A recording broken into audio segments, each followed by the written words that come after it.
Hello check.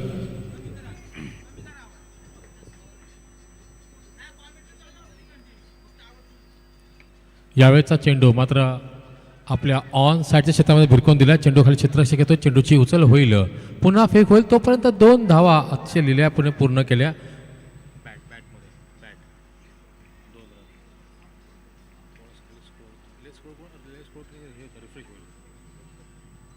धावसंख्या ती 18. किसन आणि फलंदाज आपण पाहिलं तर अजित पाटील हे दोन्ही फलंदाज आपण पाहत आहात की परेश इलेवन संघाकडून मात्र सलामीची जोडीची भूमिका निभावत आहेत. गोलंदाज यज्ञेश. यावेळी चेंडू अतिशय सुंदर चेंडू टप्पा पाडल्यानंतर काहीसा लो राहतो. सबमरीन डिलिव्हरी आपण ज्याला म्हणतो ना, त्या प्रकारची डिलिव्हरी आपल्याला पाहायला मिळाली. जो अंदाज बांधला होता त्या अंदाजापेक्षाही कमी उसळी घेतली गेली आणि त्याच कारणास्तव चेंडू गेला तो मात्र निर्धाव. मूर्ती लहान पण कीर्ती महान असा हा गोलंदाज यज्ञेश पोपिटा जो मुंबई पुणे हायवे एंडकडून मारा करतोय. तडकेबंद फलंदाज किसन शिंदे याला. यावेळी चेंडू पुन्हा एकदा चेंडूला टार्गेट करायचं होतं. ते ऑन साईड क्षेत्रामध्ये ते चेंडू आणि बॅटचा नीटसा संपर्क होत नाही. चेंडू गेला तो लेग बाईच्या माध्यमातून. या लेग बाईच्या माध्यमातून धावसंख्येचा फलक मात्र 1ने वाढतोय. धावसंख्या थांबते ती 19च्या घरामध्ये. आता मात्र आपण पाहत आहात सलामीला आले फलंदाज अजित पाटील आता मात्र स्ट्राईक करतो. या दरम्यान खराब चेंडू लोअर फुलटा चेंडू. या लोअर फुलटा चेंडूचा मात्र खरपूर समाचार घेतला. चेंडू गेला तो out of the park. Ajit Patil branded षटकार. या षटकाचं समीकरण मात्र 6ने वाढतंय. धावसंख्या थांबते ती आता मात्र 25च्या घरामध्ये. बिनगडी बाद 25 ही एक जमेची बाजू आहे. यावेळेस आपण पाहतात परेश इलेव्हन या संघाची. परेश इलेव्हन संघाचा विचार केला तर मी म्हणेल की नक्कीच एका चांगल्या धाटणीचा हा संघ आहे. एक नवोदित खेळाडू असतील, ज्येष्ठ खेळाडू असतील, सर्व खेळाडूंचा भरणा असलेला हा संघ आणि या संघाचा मात्र नेतृत्व करतोय ते अजित पाटील. यावेळेसचा चांगला चेंडू मात्र पुन्हा एकदा चांगला चकमा दिला गेला चेंडूने. चेंडूला मारायचा होता चेंडूला मिडॉनच्या क्षेत्रातून, परंतु जो वेग होता त्या वेगाचा मात्र अंदाज बांधता आला नाही अजित यांना, जिथे 1 धाव आता मात्र मिळते.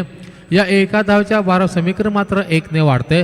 धावसंख्या जाऊन थांबते ती आता मात्र 26च्या घरामध्ये.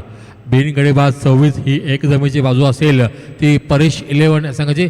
परेश इलेव्हन संघ म्हटलं ना तर मी म्हणेल एक ताकदवान संघ आहे आणि अंतिम फेरीमध्ये धडक मारणारा, जी एक चांगली मजबूत कामगिरी करणारा हा एक महत्त्वाचा संघ आहे.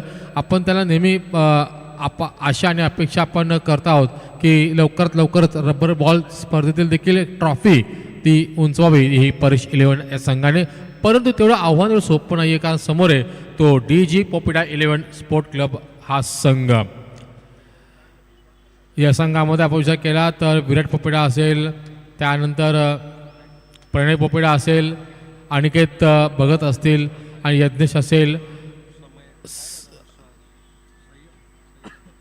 संयमसारखे एक अनुभवी फलंदाजांचा भरणा असलेला हा DG पोपिटा हा संघ. एक वेगळी बांधणी यावेळेस आदरणीय श्री दिनकर दादा पोपिटा यांच्या माध्यमातून केली गेलेली आहे.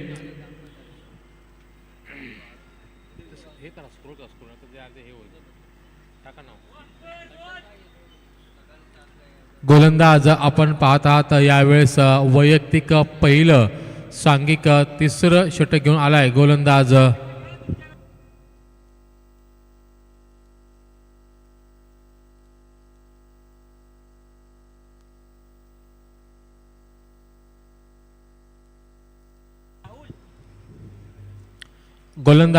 राहुल.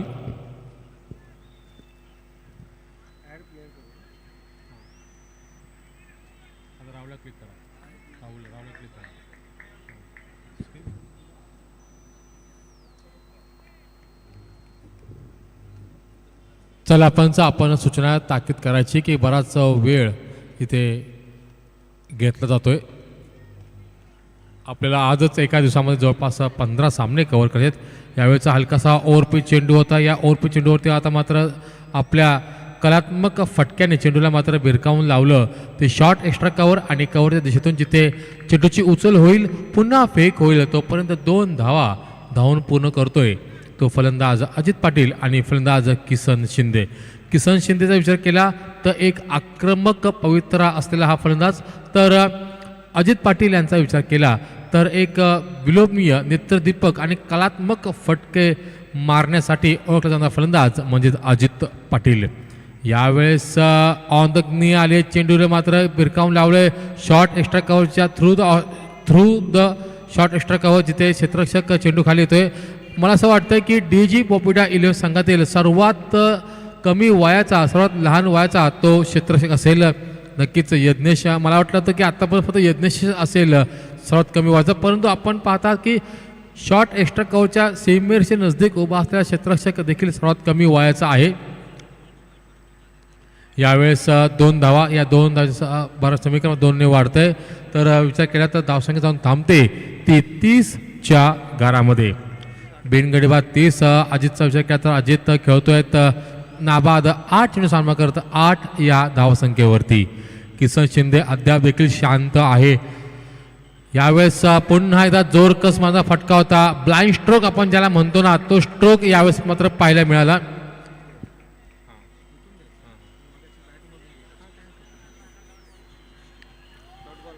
यावेळेचा चेंडू गेला तो मात्र निर्धाव. प्रवीणचा विचार केला तर टप्पा पडल्यानंतर एक काहीसा उसळी घेतली गेली नाहीये. जो अंदाज बांधला होता ना त्या अंदाजापेक्षाही कमी उसळी घेतली गेली आणि याचंच कारण चेंडू गेला तो मात्र यष्टीरक्षकाच्या हातामध्ये. यावेळेस पॅड लाईनला चेंडू केलाय, क्षेत्ररक्षक यज्ञ चेंडू खाली येतोय आणि मिळते ती पहिली सफलता DG पोपिटा स्पोर्ट क्लब कळंबली या संघाला.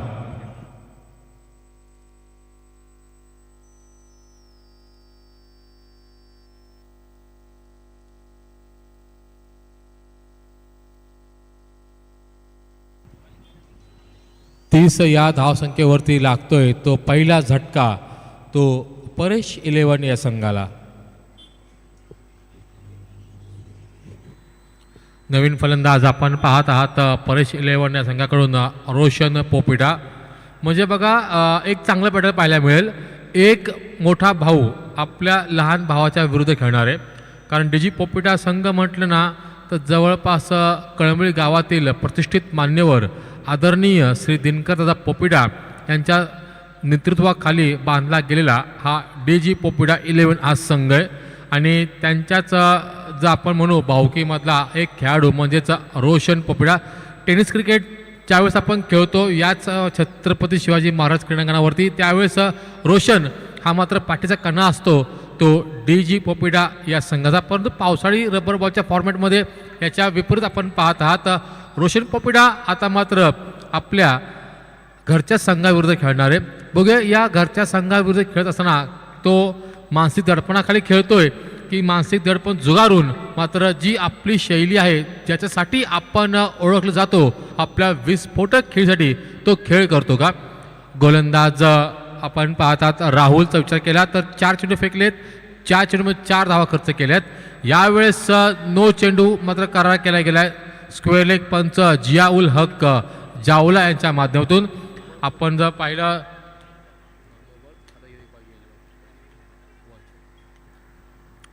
1+1 अशा 2 धावा 32ला 1. यावेळेस आपण पाहतात गोलंदाज राहुलने वेलकम केले. नो बॉलचा मात्र एक बिमर चेंडू मात्र सुटला गेला. 1 धाव आता मात्र मिळते आणि अतिरिक्त 1 धाव अशा 2 धावा आता मात्र मिळत आहेत त्या परेश 11 स्पोर्ट क्लब कळंबली या संघाला. बराच वेळ झाला आपण षटका चौकार मारले नाही बघितले नाही आहेत. परंतु यावेळेस बघा स्ट्राईक एंडवरती आपण पाहतात सलामीला आलेला फलंदाज किसन देखील स्ट्राईकवरती. यावेळेस हलकासा ओव्हरपिच चेंडू आहे, लोअर फुलटा चेंडू. या लोअर फुलटा चेंडूचा मात्र खरपूस समाजा घेतला आहे आणि किसन शिंदे ब्रँडेड षटकार मात्र आता मात्र आपल्याला पाहायला मिळतोय. आउट ऑफ द पार्क मिडॉनच्या डोक्यावरून मात्र चेंडू जातोय तो 6 धाव्यांसाठी. या 6 धावेच्या भारावर समीकरण मात्र 6 ने वाढतंय. धावसंख्या थांबते ती आता मात्र 38च्या घरामध्ये. एक नवोदित गोलंदाज त्याच्या विरुद्ध आपण पाहिलं तर दोन्ही एक अनुभवी फलंदाज. रोशन पॉपिटाचा विचार केला तर तिन्ही फॉर्मॅटमध्ये आपली वेगळी छाप सोडणारा हा खेळाडू आहे.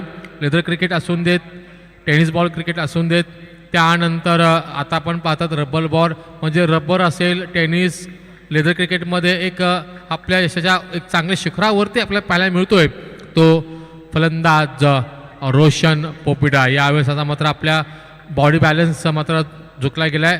बॉडी लाईन अटॅक यावेळेस चांगलं पाहायला मिळालं. लेग बायच्या माध्यमातून मुख्य पंच मंगेश साळुंके यांचा मात्र इशारा येतोय. विचार केला तर प्रवीण सर मंगेश साळुंके यांच्याकडे देखील चांगला अनुभव आहे.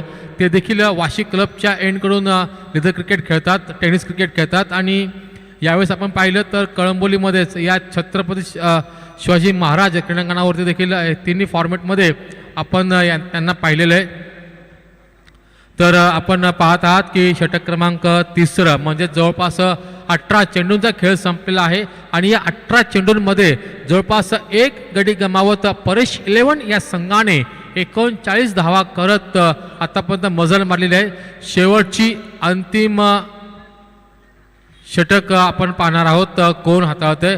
चला पंच आपण सूचना ताकीद करायची आहे खेळाडूंना की आपण कृपया जास्त वेळ घेऊ नका, कारण आजच आपल्याला 15 ते 15 सामने या आपल्याला संपवायचे आहेत. संघर्ष सांस्कृतिक सामाजिक कला क्रीडा मंडळ आयोजित एक दिवसीय रबर बॉल क्रिकेटची स्पर्धा श्रद्धांजली चषक आपल्यासमोर इथे आपण पाहत आहात. पहिल्या फेरीतील 4था सामना आपल्या भेटीस आलेला आहे, जिथे परेश 11 विरुद्ध डीजी पोपिटा हा संघ खेळताना पाहतोय.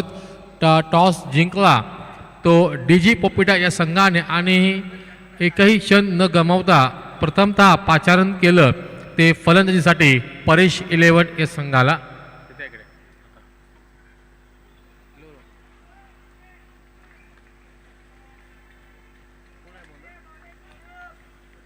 गोलंदाज यावेळेसचा चेंडू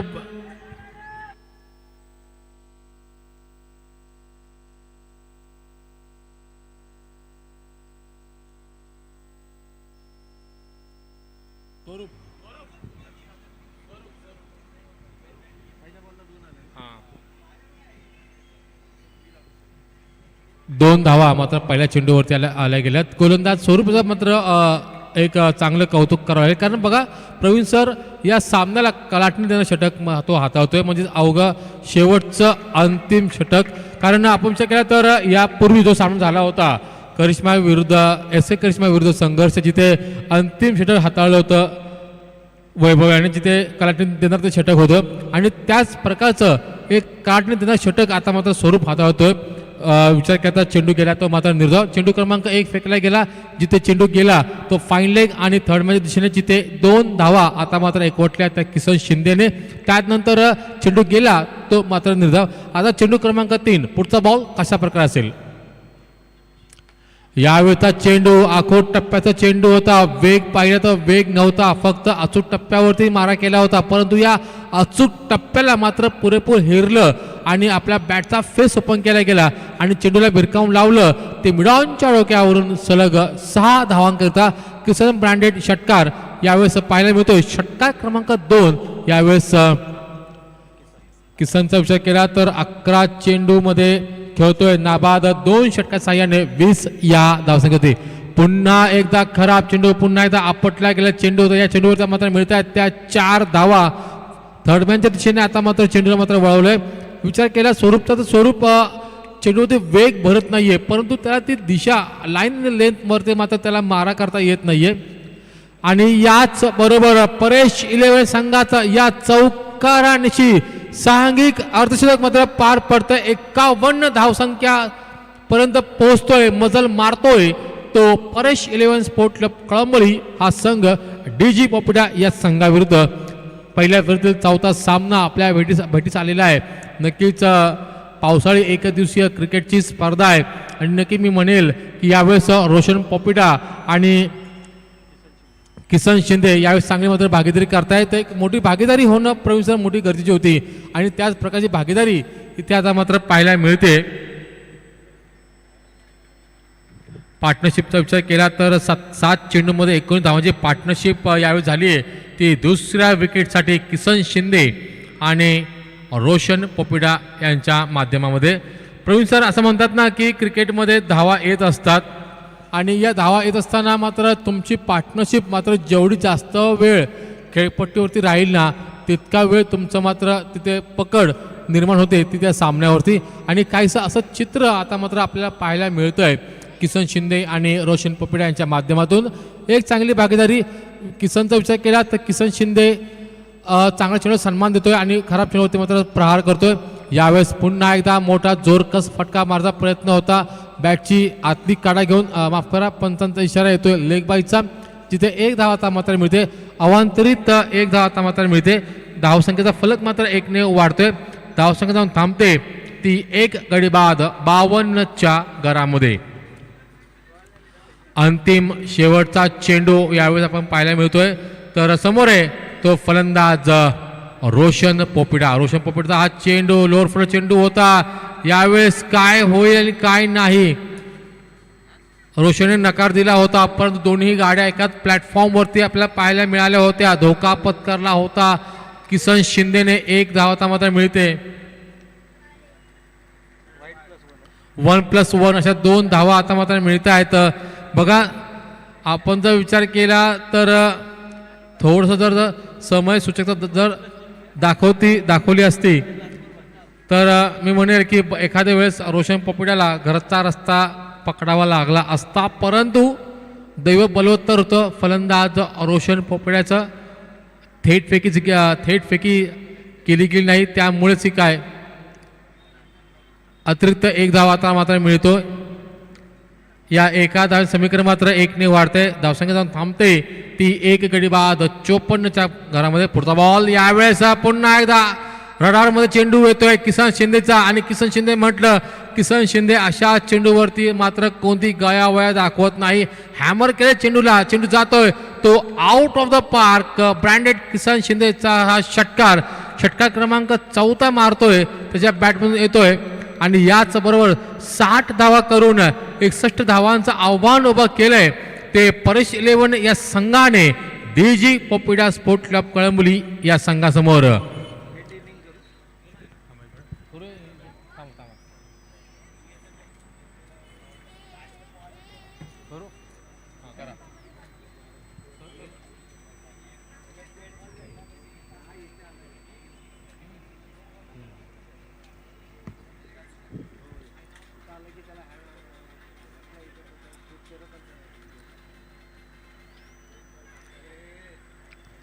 आपण जर स्कोअर कार्डवरती जर टाकला कटाक्ष तर 14 चेंडूमध्ये 3 षटकार 1 चौकार अशी 14 चेंडूमध्ये 30 धावांची नाबाद खेळी करणारा फलंदाज किसन शिंदे. तदनंतर विचार केला तर 10 चेंडू आणि 18 धावांचं योगदान दिलं ते अजित पाटील यांनी. आणि रोशनचा विचार केला तर 1 चेंडू आणि 1 धावाचं योगदान दिलं ते रोशन पोपिडा यांनी. ओमकार षटक क्रमांक 1 हाताळलं, धावा खर्च केल्या त्या 11. यज्ञेशने षटक क्रमांक 2 हाताळलं, धावा खर्च केल्या 14. राहुल यांनी षटक क्रमांक 3 हाताळलं, खर्च केल्या धावा त्या मात्र 12. आणि स्वरूप मात्र थोडा ठरला महागडा, त्याने धावा खर्च केल्या त्या मात्र 20.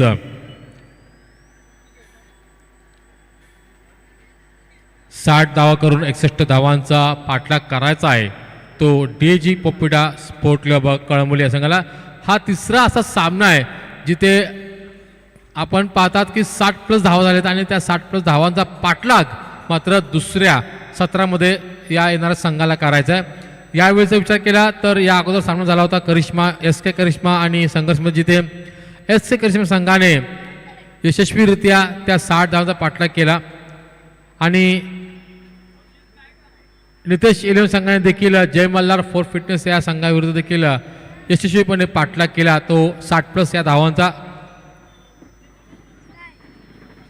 यावेळेस आपण पाहणार आहोत की परेश 11 संघ डीजी पोपिडा या संघाला 60 धावांचा पाठलाग करण्याचा कशा प्रकारे वंचित ठेवतो की डीजी पोपिडाचे हे सर्व आघाडीचे फलंदाज हे यशस्वीरित्या 10 धावांचा पाठलाग पूर्ण करतात का.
धन्यवाद योगेश. आणि जाऊया पुन्हा एकदा आपण मैदानाच्या दिशेने. खेळाचा पूर्वार्ध या ठिकाणी झालाय समाप्त. विजयासाठी लक्ष उभारलं गेलं 61 धावांचं. जसा योगेश आपण उल्लेख केला की आजच्या दिवसामध्ये 60 ही धावसंख्या आपल्याला प्रामुख्यानं धावफलकावरती पाहायला मिळाले. एकमात्र सामना या अगोदरचा आपण पाहिला संघर्ष संघाविरुद्ध एस के करिश्मा संघाने 69 धावा उभारल्या आणि त्या धावांचा पाठलाग होऊ शकला नाही. पहिल्या सामन्यामध्ये 61 धावांचं लक्ष होतं. 60 धावा धावफलकावरती उभारल्या गेल्या आणि अवघ्या एका धावेनं त्या सामन्यामध्ये पराभवाला सामोरं जावं लागलं रॉयल बी संघाला. दुसऱ्या सामन्यामध्ये धावांचा यशस्वी पाठलाग होताना आपण पाहिलं नितेश 11 संघानं तो सामना जिंकला. आणि त्यानंतर तिसऱ्या सामन्यामध्ये 69 हे धावांचं लक्ष होतं आणि त्या धावांचा पाठलाग करताना संघ कुठेतरी बॅकफुटला आपल्याला पाहायला मिळाला संघर्ष संघ. आणि जो या स्पर्धेतून बाहेर फेकला गेला. आणि आता चौथ्या सामन्याकडे आपण वळतो. चौथ्या सामन्यामध्ये देखील तोच फिगर अर्थातच 60 धावा आपल्याला धावफलकावरती पाहायला मिळतात. म्हणजे आज हा तिसरा असा सामना आहे की जिथे 60+ धावांचं टार्गेट दिलं गेलंय. आणि जेव्हा जेव्हा 60+ धावांचं टार्गेट धावफलकावरती आलंय सामना चुरशीचा झालाय. आतापर्यंत हे चित्र आपण या स्पर्धेमध्ये पाहिलंय. तर पुनश्च एकवार आमच्या मुख्य मंचावरती उपस्थित सर्व सन्माननीय पाहुण्यांचं, क्रिकेट खेळाडूंचं आणि तमाम क्रीडा रसिकांचं आपण करूयात मनपूर्वक आणि हार्दिक स्वागत. जे क्रीडा रसिक प्रत्यक्ष मैदानावरती येऊ शकले नाही आहेत मात्र यूट्यूब चॅनल PTC लाईव्हच्या माध्यमातून आमच्या समोर जोडले गेलेत त्या तमाम क्रीडा रसिकांचं देखील आपण पुनश्च एकवार करूयात मनपूर्वक आणि हार्दिक स्वागत. जाऊयात खेळाच्या उत्तरार्धाकडे. सलामीची जोडी दाखल झाल्या मैदानाच्या आतमध्ये. या जोडीमध्ये थोडासा बदल जरूर आपल्याला पाहायला मिळतोय. विराट आपल्याला मैदानाच्या आतमध्ये पाहायला मिळतात आणि विराट बरोबर जर का पाहिलं तर बॅटर स्वरूपला मात्र प्रमोट केले गेले.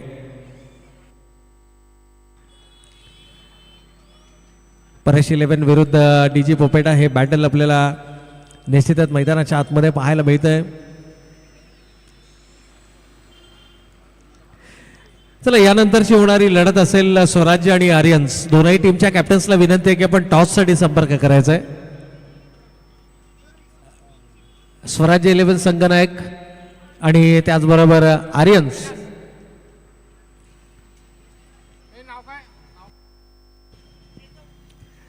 तर पहिलं षटक हाताळण्यासाठी गोलंदाज सज्ज होत आहेत. केतन मैदानाच्या आतमध्ये. सलामीवीर फलंदाज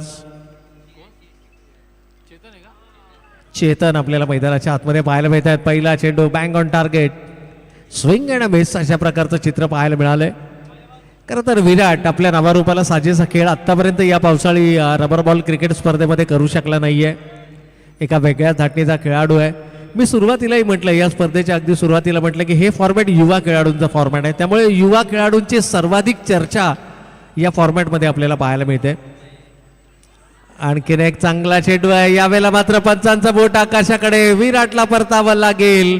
पहिला विकेट, पहिली मोठी सफलता. विराट बॅक टू द पॅव्हेलियन. ज्यावेळेला तुम्ही चांगल्या लयमध्ये नसता त्यावेळेला अशा प्रकारची आव्हानं तुमच्या समोर येतात. विराटकडनं खरं तर मोठी अपेक्षा जरूर असते. ज्या ज्या वेळेला तो नेहमी मैदानाच्या आतमध्ये येतो, परंतु अपेक्षांचं ओझं मागील काही स्पर्धांपासून हा खेळाडू समर्थपणे पेलवू शकला नाहीये. बाद झालाय विराट. पहिली विकेट या ठिकाणी आपल्या खात्यामध्ये जमा केली आहे. चेतनला मात्र मिळते सफलता. लक्ष फार मोठं नाही आहे या मैदानाचा. जर का आपण उल्लेख केला तर ॲव्हरेज स्कोर 4 षटकांमध्ये या विकेटवरती 60 आपल्याला नेहमीच पाहायला मिळालाय. या दरम्यान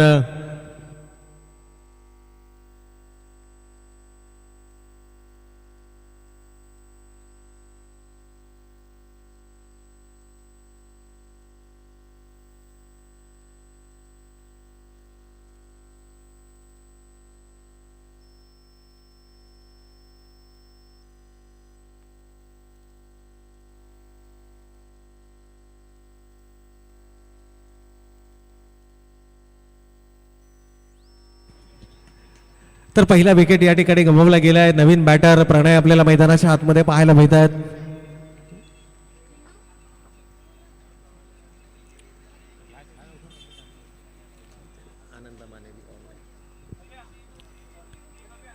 हो, यावेळेला चांगला चेंडू होता. आउटसाइड तर ऑफस्टमचा हा चेंडू फुलर लेनचा चेंडू होता. प्रणय देखील आपल्या फॉर्मशी झगडताना आपल्याला पाहायला मिळालाय. खरं तर DG पोपेटा संघ मागील काही स्पर्धांमधून जर का आपण पाहिलं तर अपेक्षेप्रमाणे कामगिरी करू शकला नाही आहे. याचं प्रमुख कारण म्हणजे त्यांचे जे 2 महत्त्वपूर्ण बॅटर्स आहेत त्यांची बॅट थोडीशी शांत पाहायला मिळाली, ज्यामध्ये विराट जो नुकताच बाद झाला आणि नवीन बॅटर ज्याची आत्तापर्यंत बॅट जर का आपण पाहिली तर थोडीशी शांत आहे, तो म्हणजे बॅटर प्रणय आपल्याला पाहायला मिळतो. आणि याही प्रणयला परतावं लागेल. यावेळेला मिस टायमिंग स्ट्रोक झाला, बॅटीच्या स्टिकर एरियामध्ये चेंडू हिट केलाय आणि आणखीन एक सफलता. प्रणय देखील बॅक टू द पॅव्हेलियन. चला टॉस या ठिकाणी केला जाईल. आर्यन्स संघनायक उपलब्ध आहेत आणि त्याचबरोबर स्वराज्य 11 या दोन संघादरम्यान यानंतरचं असेल बॅटल आपल्याला मैदानाच्या आतमध्ये पाहायला मिळेल ही लढत.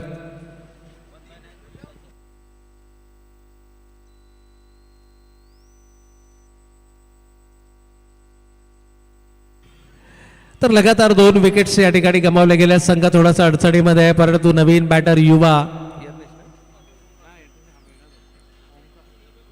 ओमकार आपल्याला मैदानाच्या आतमध्ये पाहायला मिळतात. नवीन बॅटर नॉन स्ट्रायकिंग एंडला असणारा स्वरूप मात्र आपल्या सध्याची वाट पाहतोय. नुकत्याच झालेल्या नाणेफेकीमध्ये आर्यन्स संघानं नाणेफेकीचा कौल जिंकलाय ही माहिती मात्र आमच्यापर्यंत निश्चितच या ठिकाणी येते.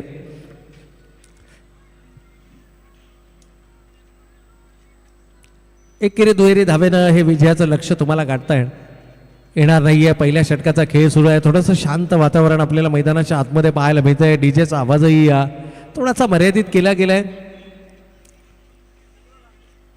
ओ यावेळेला मोठा फटका खेळण्याचा मानस. जवळपास पहिल्याच षटकामध्ये 3 महत्वपूर्ण विकेट स्तंभूच्या आश्रयाला परतवणारा गोलंदाज चेतन मात्र कमालीची गोलंदाजी या ठिकाणी हाताळतोय.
तर लगातार 3 विकेट्स या ठिकाणी गमावल्या गेल्या. पहिल्या षटकामध्ये कमालीची गोलंदाजी चेतनची पाहायला मिळाली. धावसंख्येचा विचार केला तर अवघी 1 धाव आणि 3 विकेट्स या ठिकाणी गमावले गेलेत.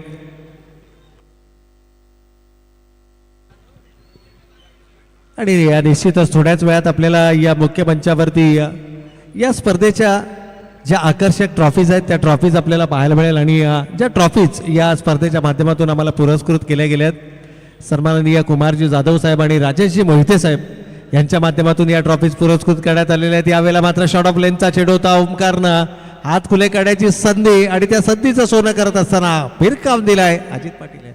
षटकार.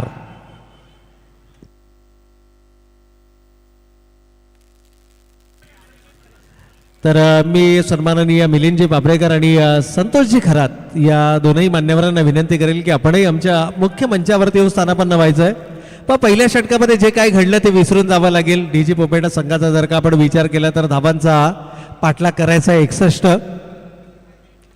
यावेळेला अतिम्या गतीचा चेंडू होता. पेस व्हेरिएशन खूप चांगल्या पद्धतीचं अजित पाटील यांचा आपल्याला नेहमीच पाहायला मिळाला आहे. डेंजर एंडकडे होता बॅटर.